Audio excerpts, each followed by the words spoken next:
Hello, everybody. Welcome to Clean, Green, Renewable, Sustainable, or CGRS. CGRS is a three-part Indo-Danish Dialogue Series presented by Invest in Denmark and supported by the Climate Collective, Ethos, and ADI, the Association of Designers of India.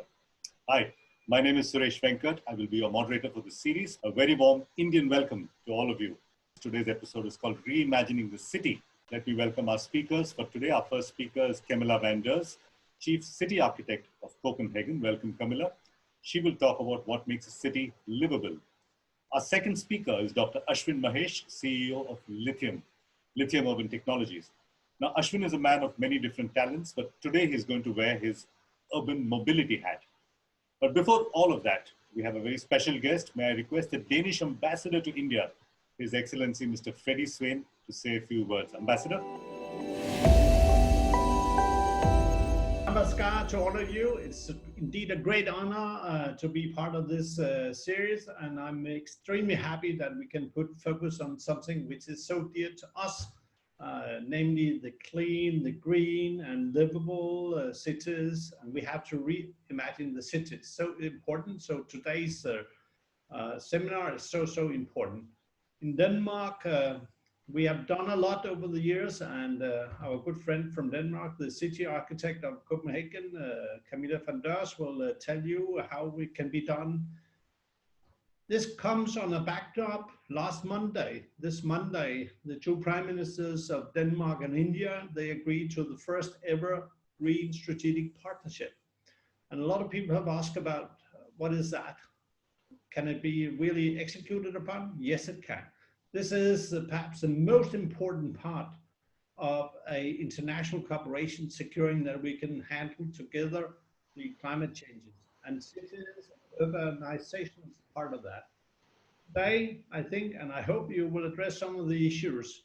But the two prime ministers met, they spoke about India has the scale, Denmark has the skills, and then they added scope and speed. And what we are addressing today has to do with that. And I hope that we will take a lot of lessons from not only Denmark, but also India about what to do and to make life livable, but also lovable.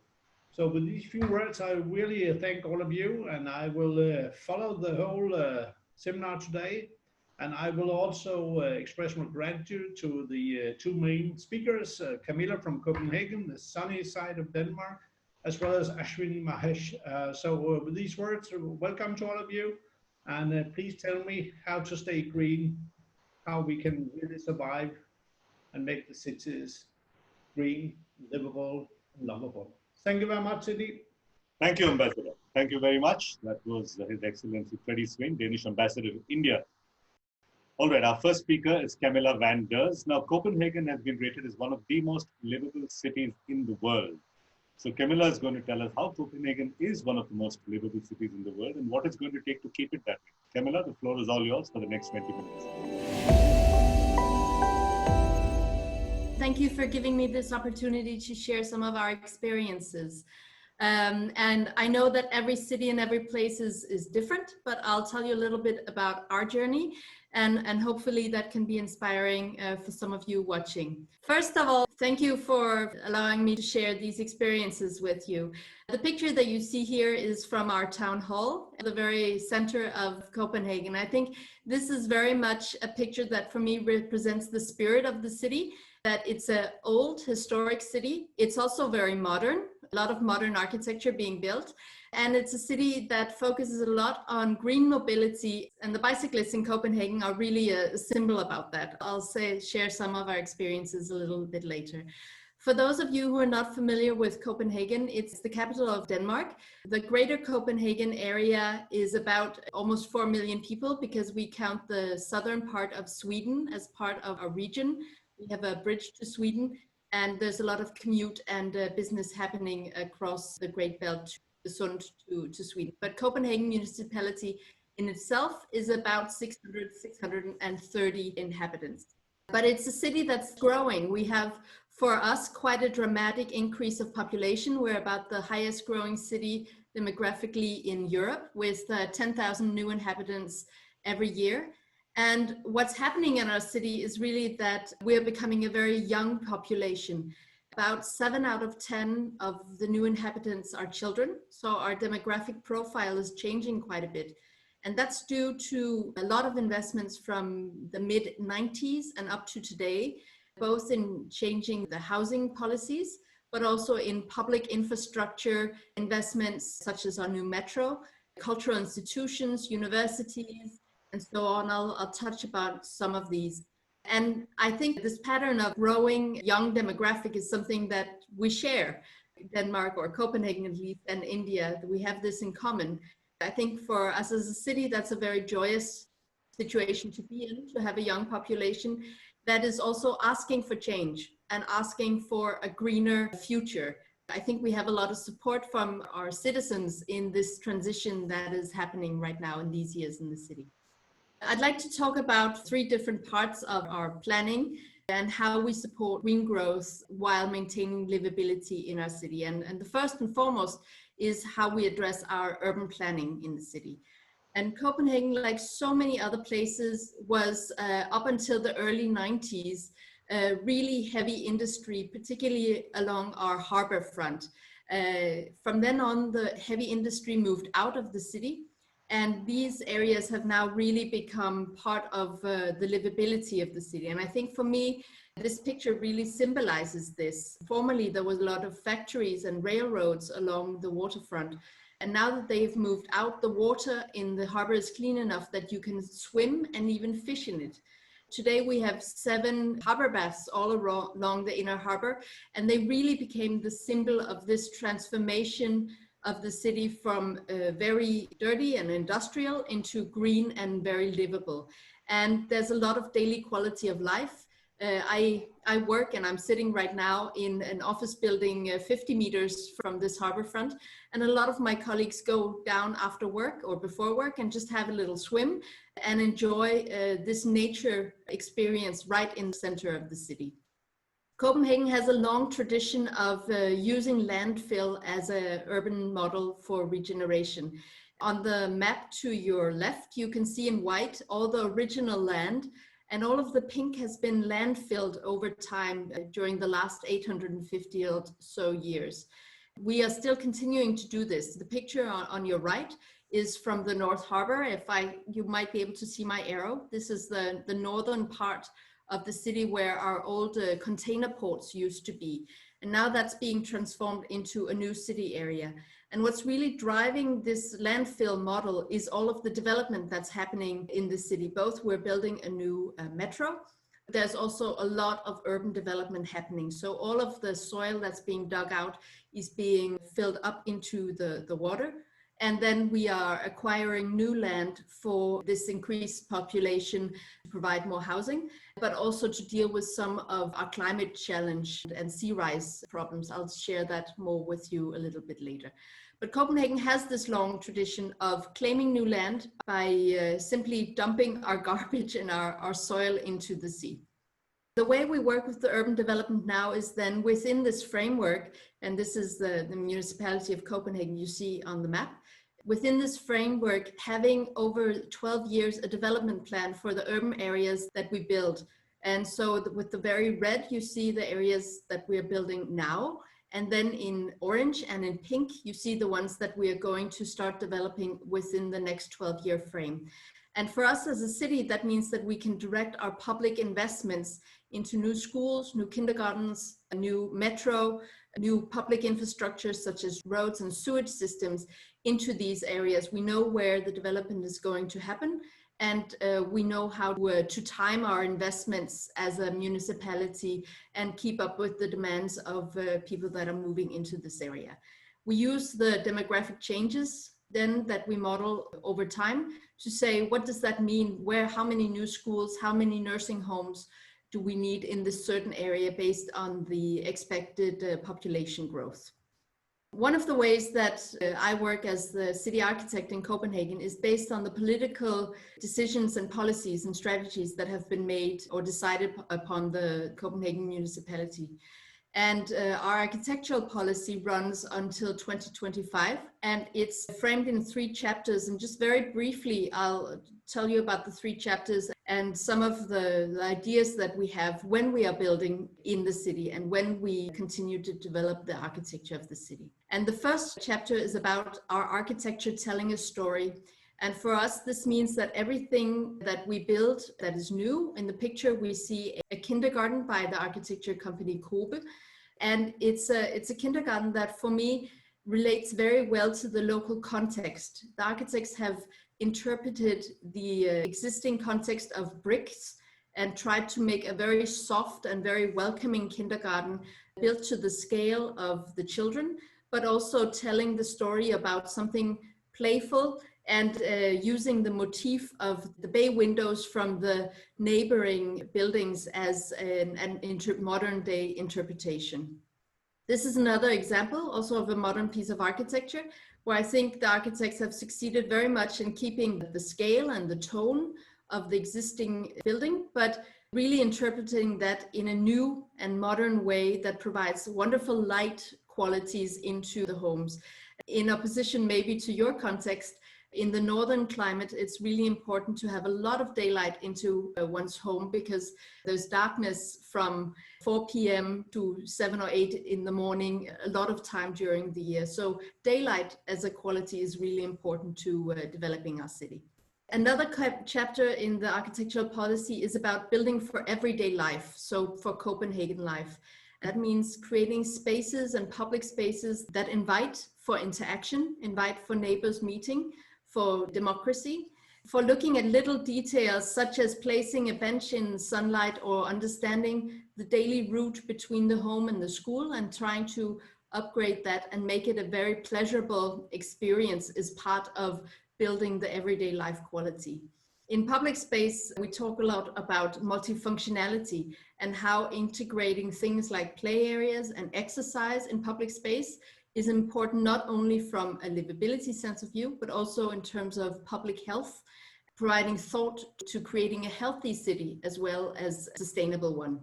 So Copenhagen, as so many other places around the world, has increased numbers of diabetes, and we're working quite closely with Novo Nordisk and their cities changing diabetes program to see how can our public spaces invite for more physical activity and provide safer and more healthy spaces.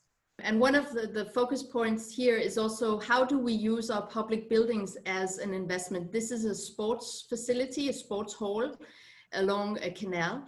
And I think one of the things that's very nice about this is that it's open to the street and the bicycle lane around it, but there's also incorporated what we call an edge zone, an area where you can sit and look into the sports facility as a parent while you're waiting, but you can also meet your neighbors and really enjoy this wonderful location by the canal.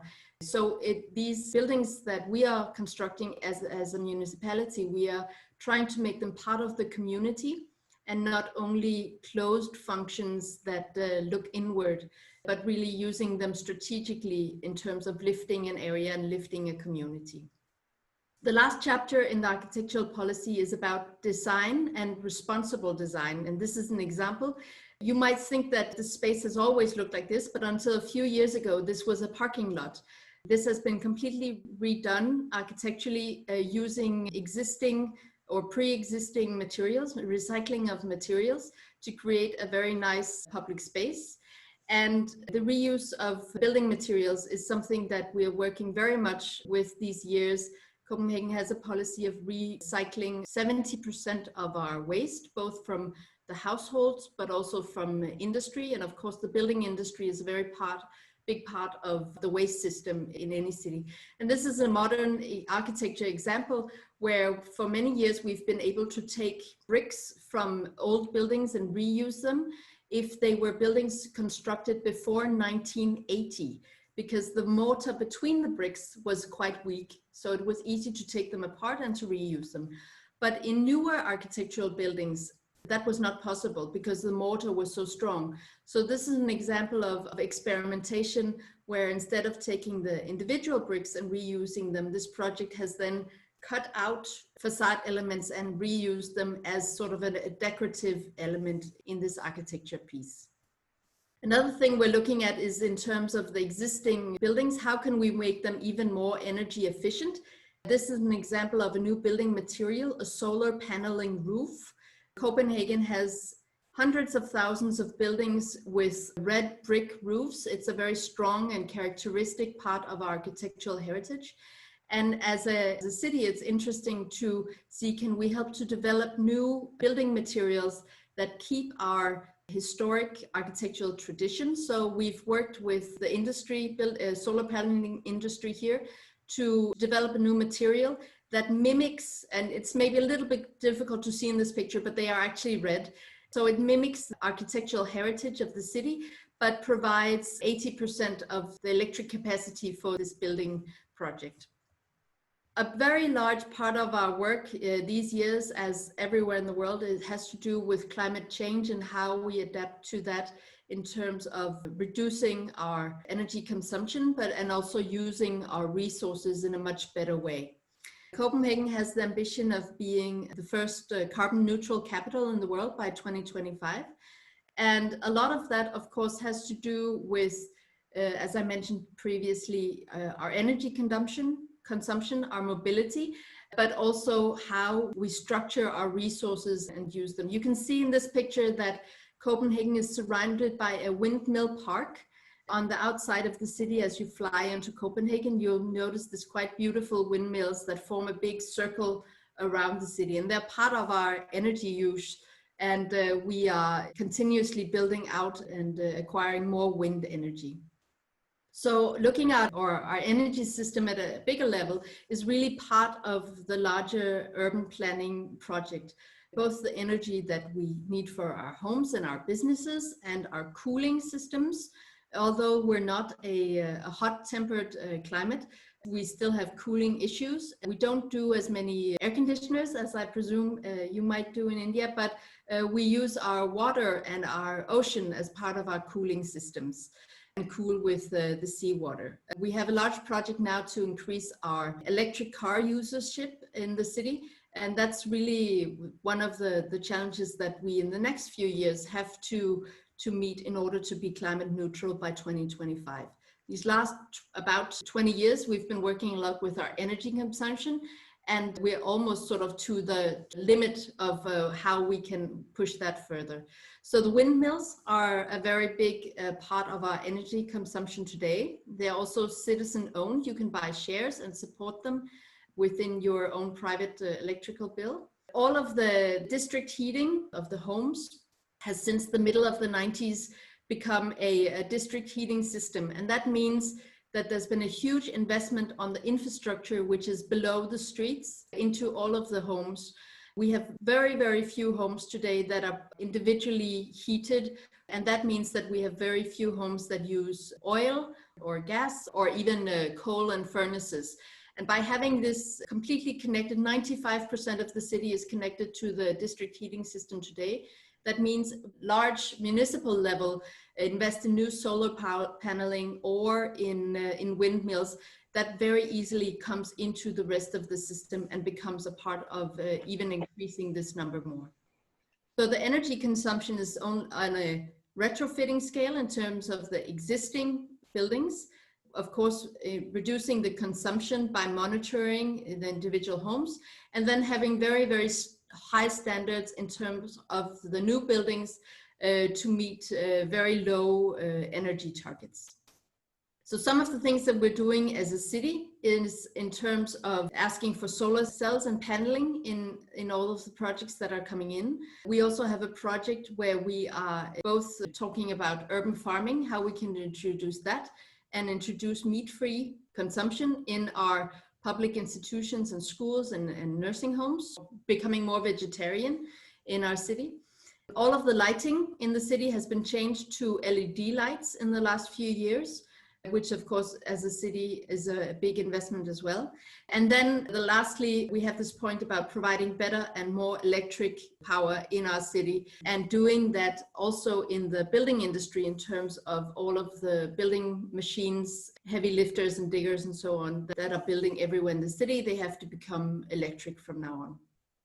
So as I mentioned, we have this ambition of recycling much more in the city and reducing our CO2 emissions by recycling much more. And I think one of the most important architectural statements that kind of tie these initiatives together is our big new incineration plant, which is designed by Bjarke Ingels Group, so the architect's big.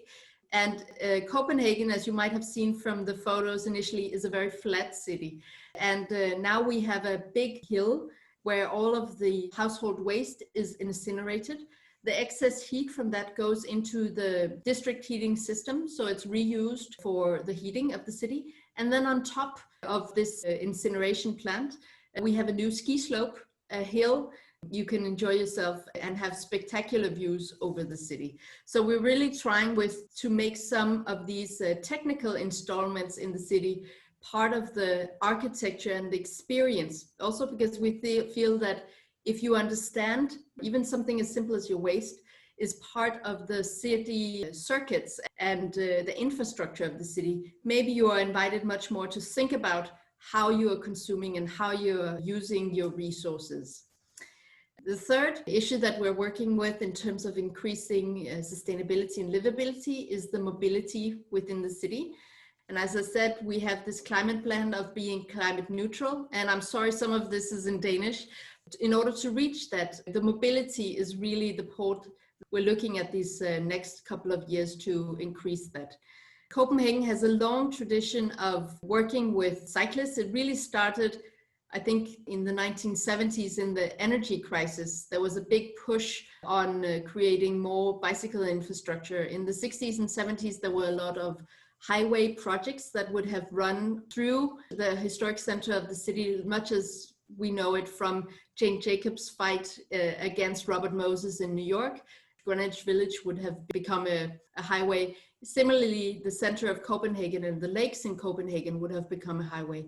And since the energy crisis in 1970, there's been a lot of focus on providing bicycling infrastructure. And today, almost 50% of all transportation in the city is by bicycle. So it's really become sort of an image of Copenhagen, people cycling. And as a city, of course, that means that we're very interested to understand when 50%, almost 50% of our citizens cycle, why do they do this? And when we ask them, they say it's first of all because it's the easiest, fastest way to move in the city.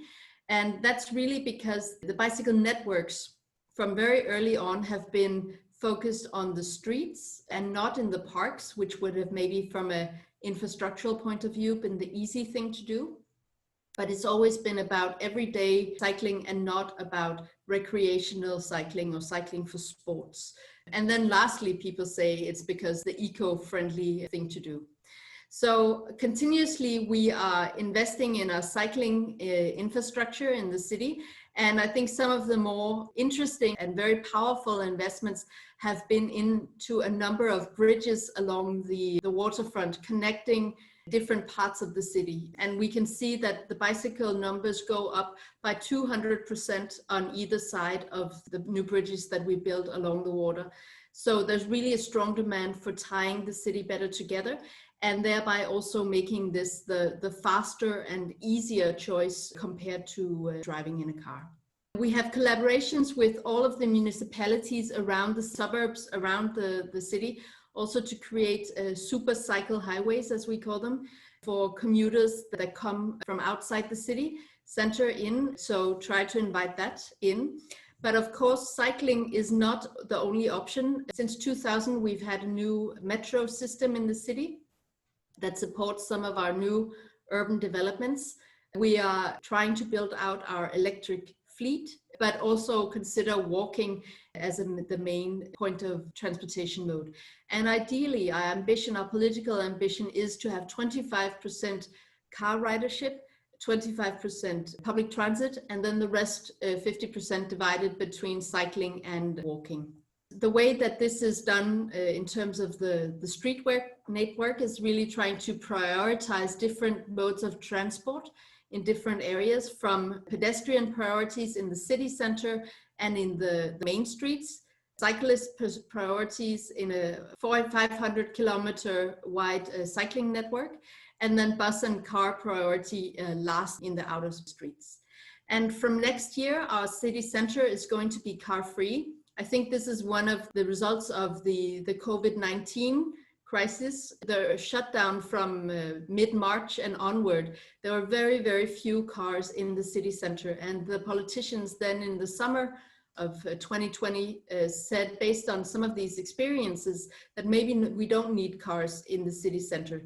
And the next 2 years, we're going to try temporarily to close the city center for all through traffic. There's only going to be deliveries and handicap services, of course. So I think for us, that's been a very direct, one of the few benefits maybe of this terrible pandemic. We saw a 16% CO2 emissions drop during these first months. So for the politicians, that's been very instrumental in taking this decision. The last subject I'd like to share with you is on climate adaptation and urban nature. So as so many other places, we have extreme weather coming, and in Denmark, we are challenged both with increased rainwater, but also our groundwater levels are rising, and we also have rising sea levels.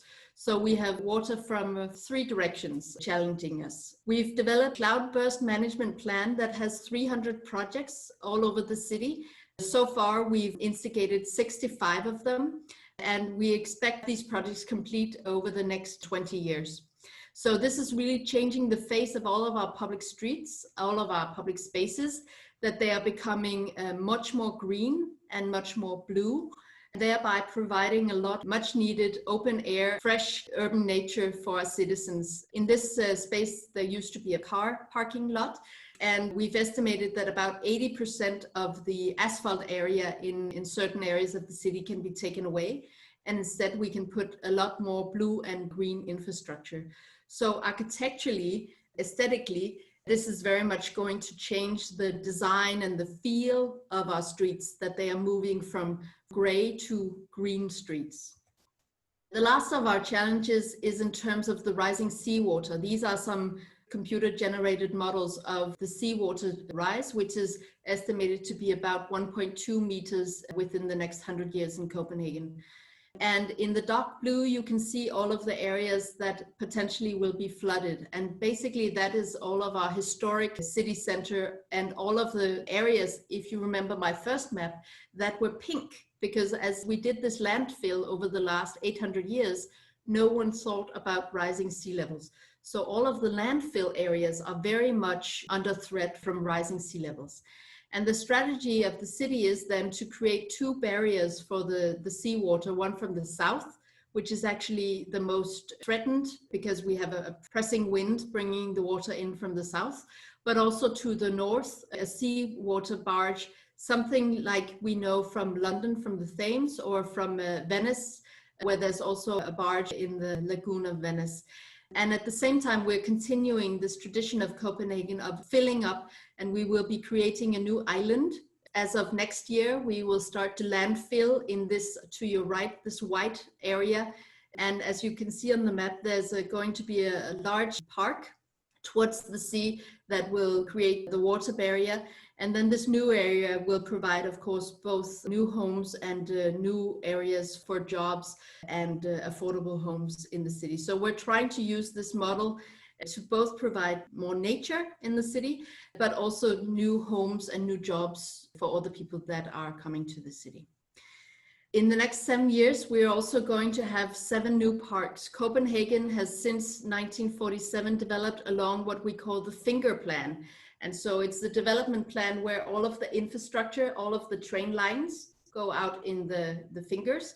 And then the green from the surrounding countryside comes in between the fingers as green parks and connections. Our politicians have decided that to increase the urban nature and have better connectivity for all citizens, we have to build 7 new parks, and we have a target of providing a maximum 300-meter distance from every home to a new green area. So together with the cloudburst plan, this is dramatically going to change the relationship to nature in our cities. We have a goal to plant 100,000 new trees in the city in the same period. And so overall, I think in the next 10 years, We've been talking a lot about providing green energy. I think in the city, in the next 10 years, really access to urban nature and creating a better balanced biodiversity within our cities, the top agenda of what we're going to be introducing into our urban landscape. So those were some of the experience from Copenhagen. So thank you very much for letting me share that with you. Thank you, Camilla. We're going to move from the city of Copenhagen to the very crowded and hilly and urban, dense and chaotic city of Bangalore, where Ashwin Mahesh is based. Ashwin is many things. He's an expert on climate. He's an expert on urbanization. He's an expert on electric and alternative mobility.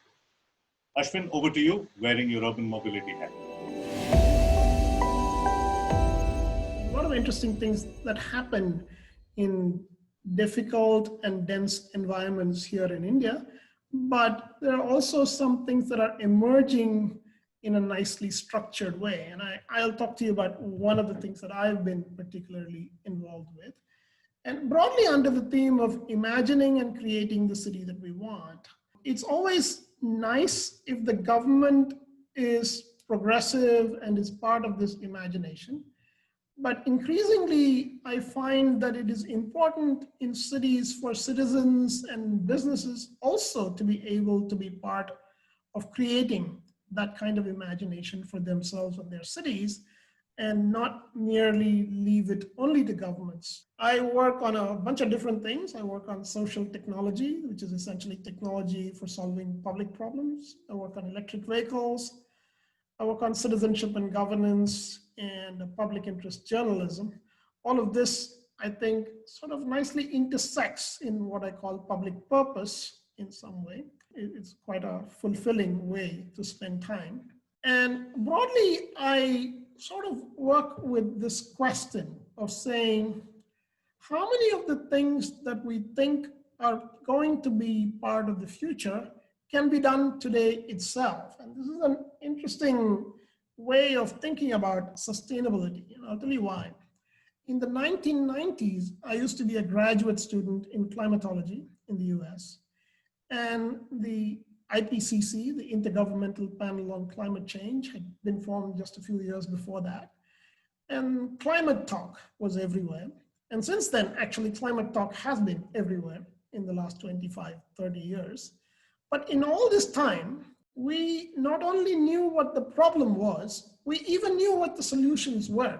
Despite that, we have not actually put together the necessary interventions to be responsible stewards of the planet.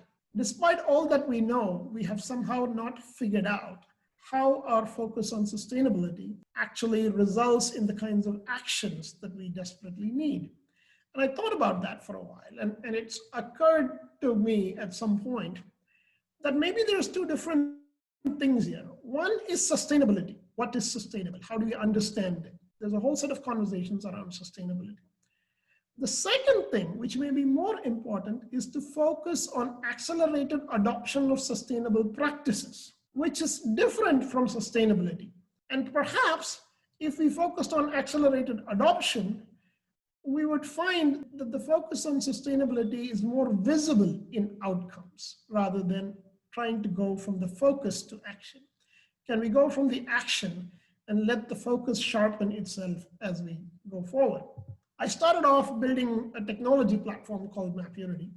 And the idea was motivated by a kind of thinking about what people call smart cities and technology managed cities. A large city like Bangalore or Copenhagen might be able to afford the cost of building a large technology platform for managing itself.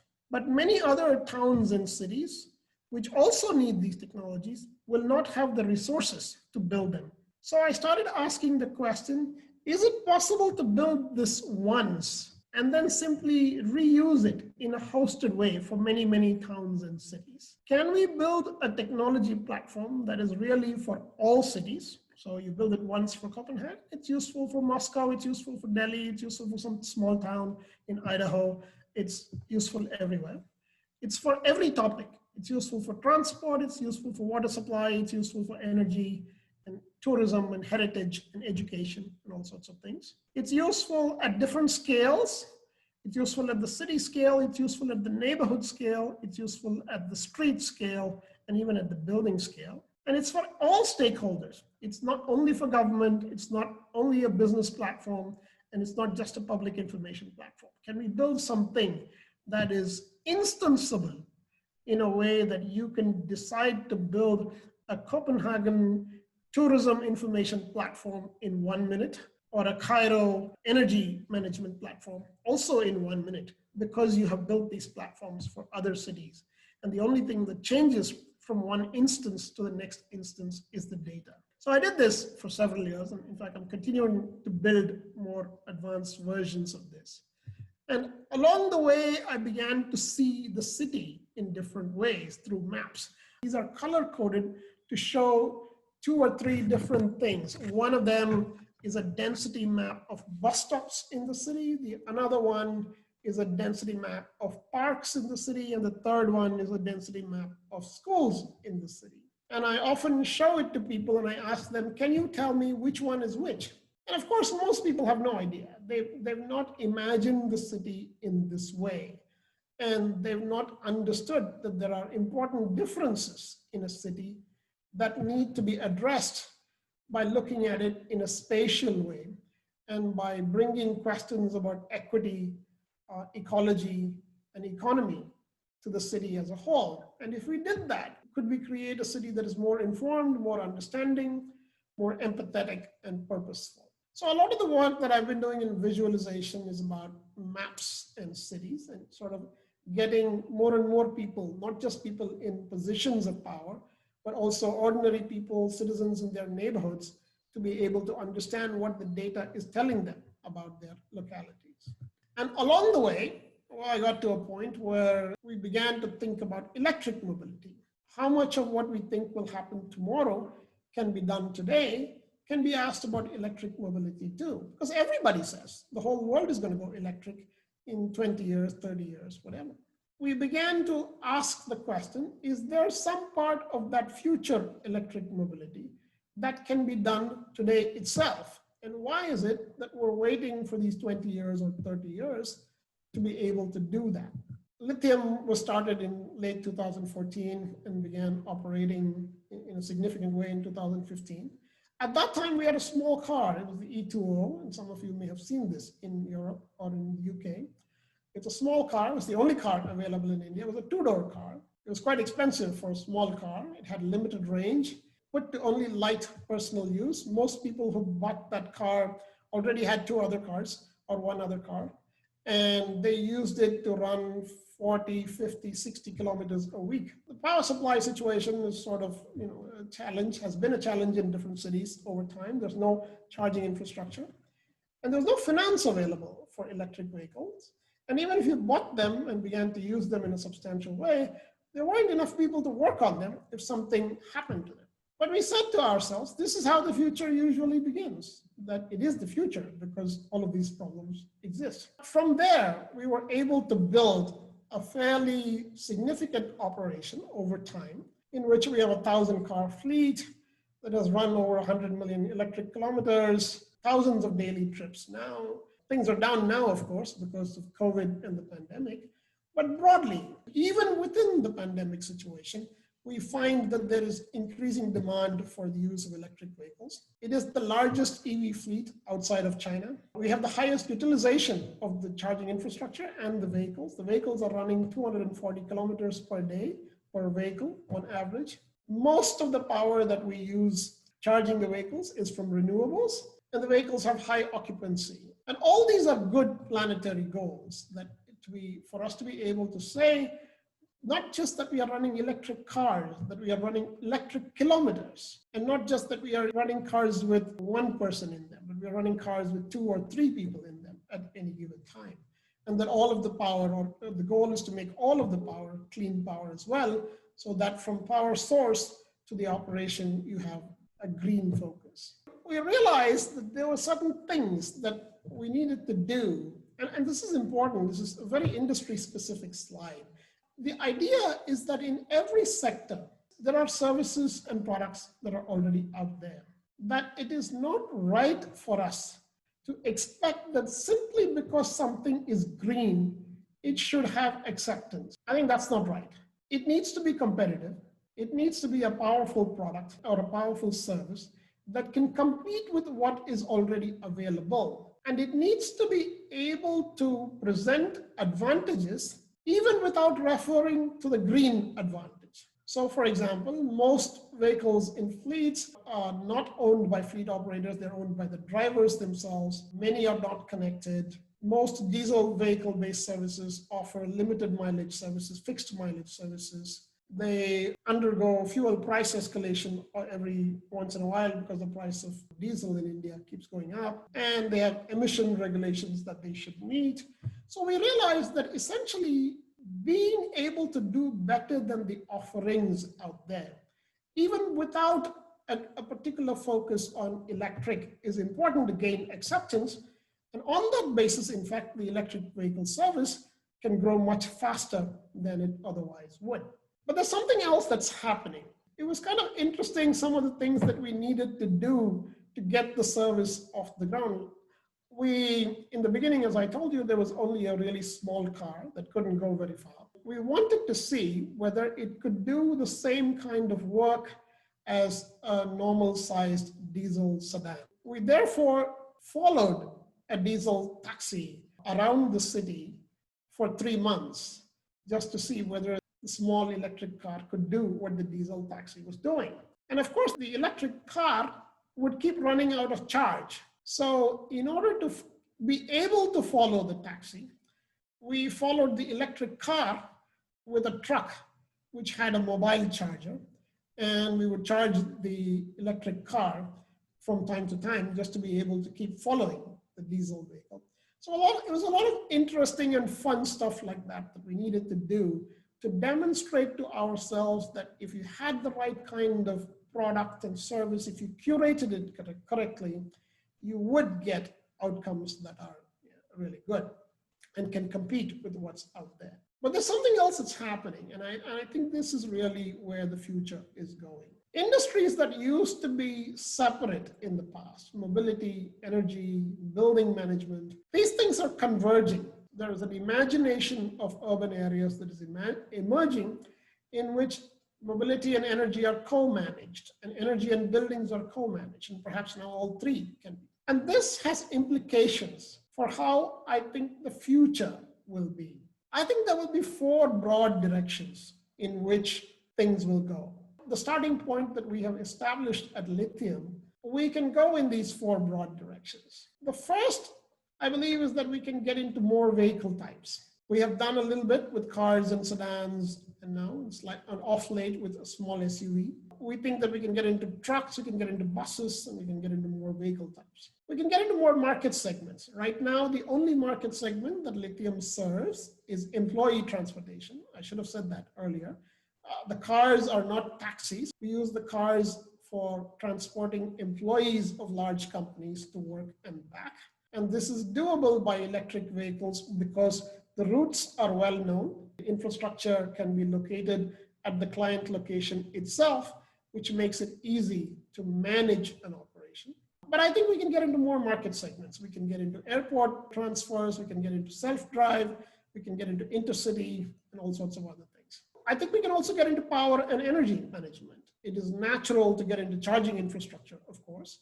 But from charging infrastructure, it is natural to get into power sourcing and power storage. And those present additional areas. Finally, we can get into data and analytics. The fleets generate vast amounts of data, and to be able to process that and to convert that into meaningful both business opportunities and also into useful inputs to solve public problems. All 4 of these things can be. And I think this is the way in which the future will play out. Convergence will be visible in all of these 4 directions. Ideally, what you want to do is a kind of pilot, prove to yourself what each new thing can be. Find a new market segment, find a new vehicle type, find some kind of innovation in power and some new data and analytics. Keep doing this again and again and again, you can maintain a steady pipeline of innovation. But there are also emerging themes in these things. Because so much of the possibilities around electric vehicles is still not done, you have to select what the next thing to do is. you need to be careful that each thing that you select to do is able to compete with products and services that are already out there. So we use these guidelines to select each new thing. And we think these are actually good guidelines because they're also responsible guidelines. We want to get only into shared mobility. We don't want to get into anything that is not shared mobility. It could be shared for any number of things. It could be space sharing, time sharing, all sorts of things. We want to get into only connected things because connected cars and connected vehicles are much easier to manage and can be more efficiently deployed in an optimum way. We also want vehicle development to be modular. So we've been thinking about one thing which is interesting, I think will happen in the future. Can we, just like we order a computer today, when we order a computer, we sort of specify the screen size, the RAM, the CPU, the hard drive, and various things about a computer. Can we specify in vehicles too, that we would like to get vehicles that have different combinations of this? And can a fleet operator have a fleet that has many combinations of vehicles? And so that when a new demand is generated, when somebody asks for a service, you can respond to that by sending the appropriate vehicle rather than just a standard vehicle. So for example, you say, I want to pick up a bunch of pillows, and you should be able to send a light truck that can pick up a bunch of pillows. And you should be able to say that if I want to pick up much heavier things, I should be able to add 2 batteries to that same truck and be able to perform the same operation with that truck in a different configuration. So I think modularity will become important in the future. We want each of the things that we do to be socially and ecologically responsible as well, and we want it to be competitive. So we use these themes in deciding what each new thing can we get into. We've recently started doing airport transfers, and we think intercity travel will also quickly become possible as vehicles become able to do longer and longer ranges. And this is the other thing that guides us. I think there will be 5 levels of competitiveness that the whole mobility energy convergence will go through. The first is routing and assignment. Which vehicle should do what service? And can you do this in an optimum way that saves money and is efficient in all sorts of ways? Efficient with energy, efficient with distance, efficient with time, and all of that. Optimization. Any fleet operator has to do this, and Lithium had this from the very beginning. The second level of competitiveness, and I really think that a lot of people think that electric is the value that Lithium introduced in the market. But I actually think the value we introduced in the market is high utilization. Typically under the running conditions and costs that we have in India, in a diesel vehicle, it takes about 14 hours to support one livelihood. And it also takes about another 12 to 14 hours to support any second livelihood. But there are only 24 hours in a day. And therefore, with a diesel vehicle, you can only support one full livelihood. And the second livelihood that you support is only partial. The electric car has an advantage. You probably have to run the electric car 14 hours or 15 hours to support one livelihood because the car is more expensive. But because it is so cheap to run, you can support the second livelihood in 8 hours. So in a 24-hour day, 2 people's livelihoods can be supported in an electric car, but the diesel vehicle can only support one person's vehicle. So really the innovation that we introduced in the market was not just electric. The innovation that we introduced was high utilization. We ran the vehicle 24/7. And people often ask us, where do you park the vehicles? Until we got into COVID, I would jokingly tell them, I did not buy these vehicles to park them. We bought them to run them.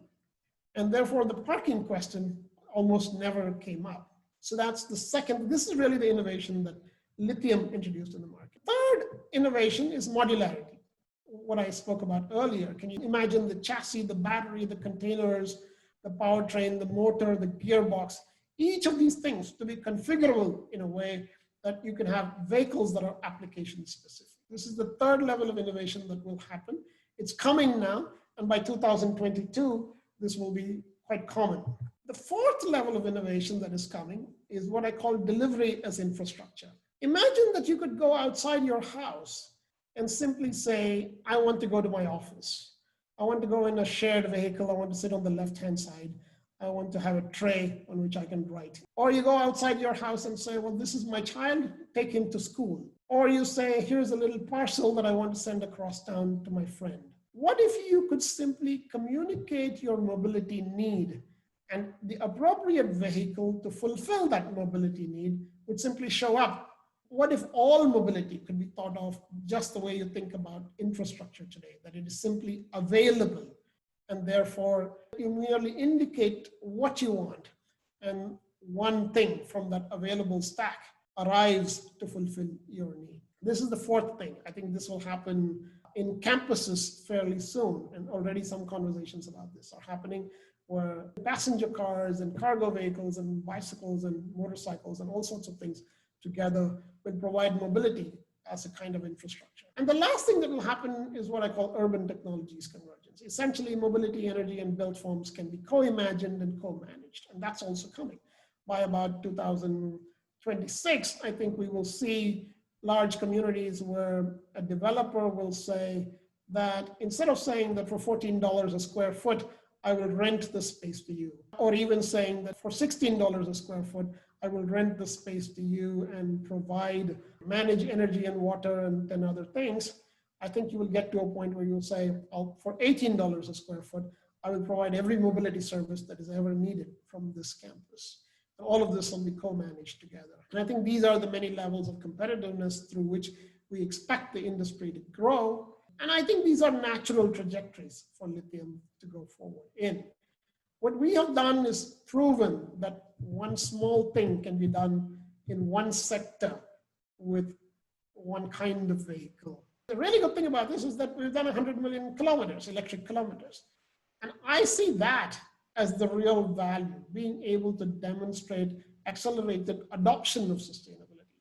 And I think there are important lessons from this that can be replicated in many, many sectors by focusing on accelerated adoption rather than merely thinking about sustainability. And if we did this right, we could build a platform. You can build a single platform in which you lease vehicles, you source power, you manage charging, you host data, you run network operation centers, you manage reuse and recycle of batteries and vehicles. And you do all this first for ourselves and then for others. So Lithium could be not only a company that does all these things, but the very act of doing all of these things enables it to build a platform by which others could do these same things as well. Thank you. I'll stop there. Thanks, Ashwin. We have lots of questions. I'm going to start off with a couple of questions of my own and then take a few audience questions. First question for Camilla. Cities are designed by planners and architects, but actually run and executed by politicians. How much of a politician are you, Camilla? I'm not a politician at all. My job is to advise the politicians and to have a dialogue with the citizens and everyone who builds. But it's very important that I understand the policies and act upon them. All right, I'm going to ask Ashwin a question. Ashwin, with about 90% of our electricity coming from fossil fuel sources, be it coal or gas, there is a move that electric cars should be relabeled coal-powered cars. Would you agree? Well, there need not be, and there's a reason for that. The people who are the first to choose electric cars also tend to be people who are interested in clean power. So in a way, that's one of the reasons why the majority of our fleet is powered by clean power as well. I think what you'll see is sort of a mutual interdependence and a mutual support mechanism between these two things. That as electric vehicle adoption grows, support for clean power sources will also grow. And as clean power sources grow, support for electric vehicle adoption will also grow. It is true that we have a very large amount of coal-fired power in the country, but I think it's really by putting out the alternative that you can expect people to choose it. Camilla, Unmesh Kulkarni asks, how do you engage citizens in the planning process? For a long time, we've been doing the sort of regular participatory process when there's a new local area plan or a new strategy in the city. I think one of the most exciting things that we've been doing this year is holding a citizens assembly where we've been inspired by the city of Toronto to try a new democratic model where we invite citizens to sit in a panel and give direct recommendations to the politicians. And the example I showed with the car-free city center is a result of this citizen assembly. And that's why I think formats like this, where we learn and we get inspired by other places, are so important for the development going forward. So we were inspired by Toronto to do this. Ashwin, I have a question from an anonymous attendee. Interesting question. He says, in a country like India, and I imagine elsewhere in the world as well, cars are often interpreted as status symbols, not just a means to get from point A to B efficiently. How does one incentivize EVs? Are we going to have the Rolls Royce of EVs rolling on our roads shortly? Doing it right is the way to change it. And this goes back to what I said.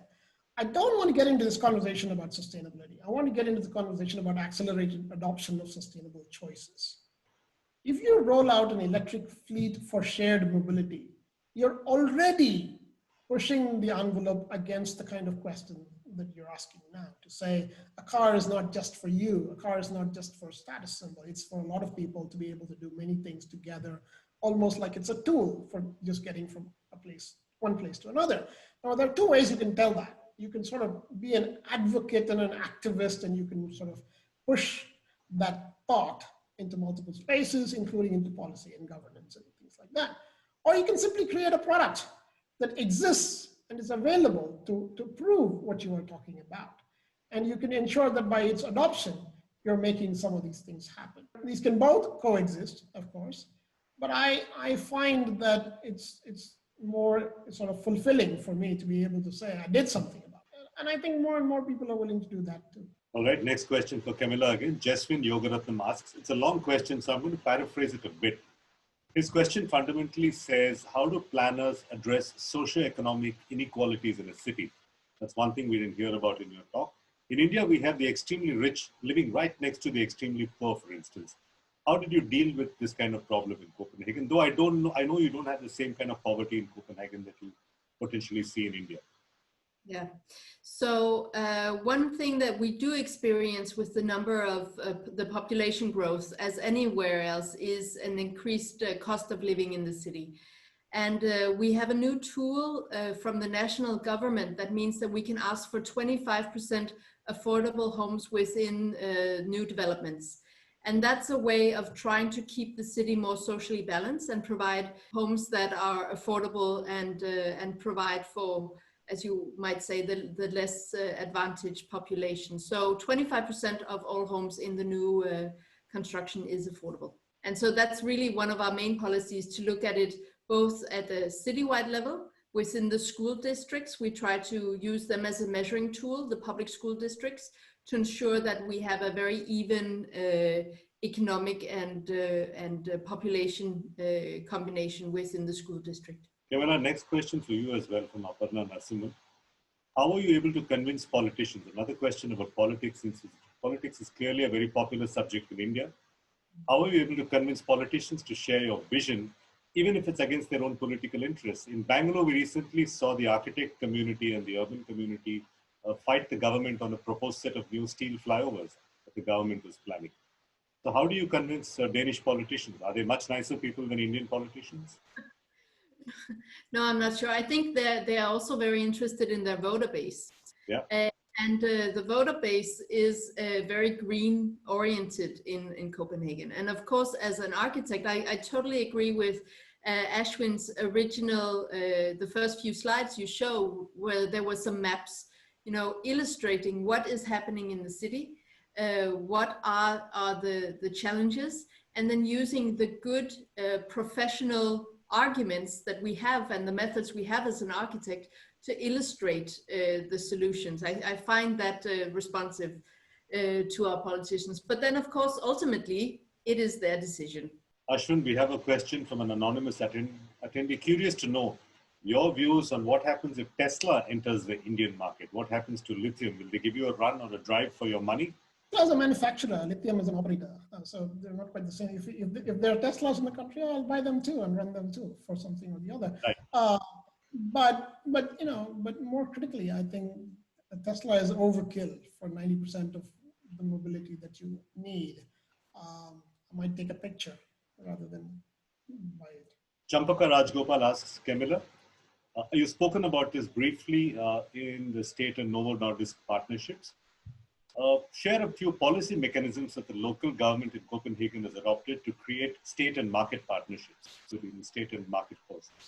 I think we understand that about 80% of the total land area in Copenhagen is owned privately. So in order to instigate change and to really move forward with more sustainability, both in terms of urban nature or solar paneling and other things, we need to have a very close collaboration with the private market.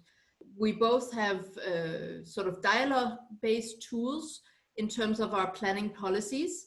Of course, we also have some policy framework building codes that push the agenda, but we very much believe in having the collaboration with the private market. And I must say that Copenhagen is also being used as a showcase and a testing bed for some of the big green infrastructure solutions. So the windmills you saw, we have another example in this North Harbor where we're using a parking garage as a large battery to store solar energy and water energy. So we use the city as a testing bed in collaboration with the private market. Camilla, next question again for you from Patricia Glindoff. Tell us a little bit about waste management policies in Copenhagen. You told us that some of the garbage is used to create landfills. What do you do with the rest of the garbage? Do you incinerate it for energy? Do you empty it in landfills? So the landfill is today only soil. You cannot anymore, put plastic or wood or anything inside this landfill. Some of it is taken out, so we have to divide our waste in 10 different categories, which is then recycled, and the rest that cannot be recycled. And that is, we take plastic out, glass out, food waste, which is composted. The material that cannot be recycled is then put into our incineration plant. So this big one I showed you with the ski slope, and that's burned, and then that energy goes back into the central district heating system. Okay, final question from Prithivesha Shok for Ashwin Mahesh. He says, with urban crawling becoming unsustainable, will more and more people move away from a city center and live in distant suburbs and then drive into work? And this sort of American model where you have a small city center and you have lots of distant suburbs which are connected by super highways or in that massive kind of roads that we see in America. I'm afraid some of that is going to happen, Suresh. I don't think we can get away from that. But we also need to realize Indian cities are quite small compared to what we think of as American sprawling cities.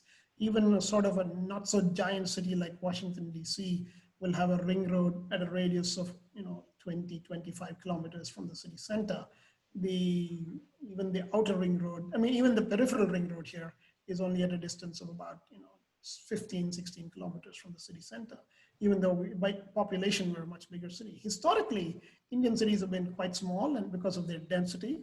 This also means the prices of land are astronomically high in certain parts of the city. And most of the sprawl is driven by the search for affordable land rather than anything else.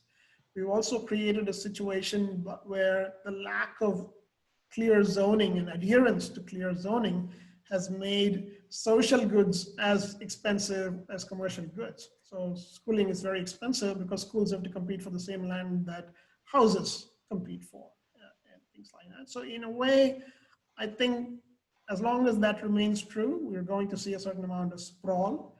What we can hope to do is to see whether communities that are coming up in these outlying areas are more self-contained and therefore able to support many more things within themselves, including jobs and schooling and housing and all of that together, rather than have people commute from one to the other. But somehow I think we're not going to be able to avoid a lot of that. Okay. Next question. I know I said last question, but we have time for one more from Aman Sonal, again for Ashwin Mahesh. I know the car company MG has launched its first semi-autonomous car in India. So Aman asks, how do you think autonomous vehicles will manage in Indian traffic? I keep joking that India traffic rules are often traffic suggestions, not actually rules. So how will autonomous vehicles manage in this? Well, it looks like a lot of vehicles are autonomous now, aren't they? I wouldn't I wouldn't try it just yet. We've done experiments with autonomous vehicles in campuses. And I think there are situations where you can use them. And I think autonomous doesn't really mean autonomous road vehicles. There's a whole bunch of autonomous vehicles that can be deployed in off-road conditions and very controlled environments. I'll give you an example. Tarmac services could easily be autonomous. Port services could be autonomous. There's a set of things that can be autonomous. And I think it's important to begin with the things that are doable and allow the technology to get better. It's the communication networks that are really in the way, that without 5G, you're not going to be able to run autonomous services. And we, for the moment, seem to have 2.5G, so it's a little bit. The Danish ambassador to India is still with us. He'd like to make a few closing comments. And before that, I know, Camilla, you haven't visited India. So on behalf of India, may I welcome you to the city. I live in the city of Mumbai, and we have very interesting traffic and crowds and 22 million people, all of us who manage to live in the city. It would be nice if you visit India. I'll show you around the city. Okay, over to you, Ambassador Svein, for closing remarks. It's been really an interesting exchange of experiences, insights, and so forth. And I think it's really, really important that we pursue this kind of cooperation. That was also what we really tried to develop between the two prime ministers, Modi of India and Mette Frederiksen from Denmark. And I can see that despite the differences and the distances, some of the challenges are the same. We know that in India, the growth is very, very high, and the number of people coming into the city centers is extremely high as well. So perhaps we can have an exchange, and I'm very, very happy that Camilla could enlighten us a little bit about how Copenhagen has expanded and what kind of sustainable growth that you have been pursuing. It's so, so important. So I'd like to thank all of you, and I sincerely do hope that Camilla will make it out to India, and then we can turn India green following the Green Strategic Partnership. Ashwin, I'm really impressed by what you said about your technology and how it can also disrupt, but in a nice green way, or a way of moving around. So mobility is also very, very important. So let me say that growth, we need growth. It has to be green, it has to be sustainable, and it also has to be inclusive. So I think we can have a shared future where we can deal with some of these challenges. And then Suresh Venkat, you are a fantastic moderator. I'm really impressed. I'm also very inspired by your shirt, which almost turned me green. But I think you have done a fantastic job. And of course, I'm very happy that we could have this interaction in this series of dialogues. So thank you very much indeed. And really has been a great pleasure, and it has also inspired me a lot. So I know what we can take from this and put into the Green Strategic Partnership. So it's also been kind of green enlightenment for me. So thank you very much indeed. Thank you, Ambassador Svein. I'm going to send you a shirt like this. To Shankar, I'm going to send you one, and I hope to see you wearing it in our next webinar. Thank you, Ambassador Svein. Thank you, Camilla van Deurs. Don't ask for my size. Thank you, Camilla van Deurs. Thank you, Ashwin Mahesh. Most importantly, thank you to the audience who stayed with us more than the allotted one. Thank you for being engaged. Thank you for your questions. And last but not the least, I'd like to thank our partners, the Association of Designers of India, ADI, Climate Collective, and Ethos. We'll see you on episode 2 of the series, Clean, Green, Renewable, and Sustainable. And that's called Design for Sustainability. We'll announce that shortly. Thank you, everybody.